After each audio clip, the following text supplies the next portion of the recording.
Brutalism design is bold, raw, and unapologetically eye-catching. And today, I'll show you exactly how to create a brutalism poster design in Canva that stands out from anything else on your feed. Let's dive right in. First, open Canva and start with a blank canvas or search for brutalism poster in the template section. These templates can give you a head start, but if you want a truly original design, creating one from scratch gives you more creative control.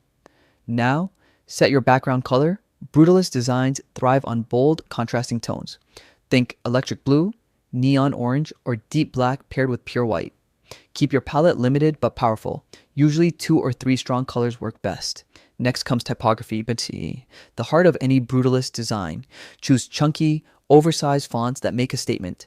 Don't worry about perfection or symmetry. Brutalism embraces a slightly offbeat, rebellious vibe. Mix sizes, break alignment rules, and let your text dominate the space. Then, arrange your layout in a way that breaks the grid. Forget neat rows and predictable placements.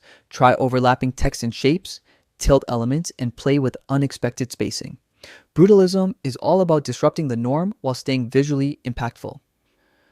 To add that raw, edgy feel, include textures. You can search grunge, noise, or distressed in Canva's Elements tab and overlay them subtly on your design. Lower the transparency just enough to add depth without overpowering your text. Finally, review your poster. Make sure it feels bold, loud, and slightly imperfect. That's the charm of brutalism. When it feels a bit uncomfortable or unconventional, you're on the right track. And that's it. You've just created a brutalist poster in Canva that grabs attention and refuses to blend in. If you found this helpful, explore more Canva design ideas and start experimenting with your own creative twists. Stay creative and keep designing fearlessly.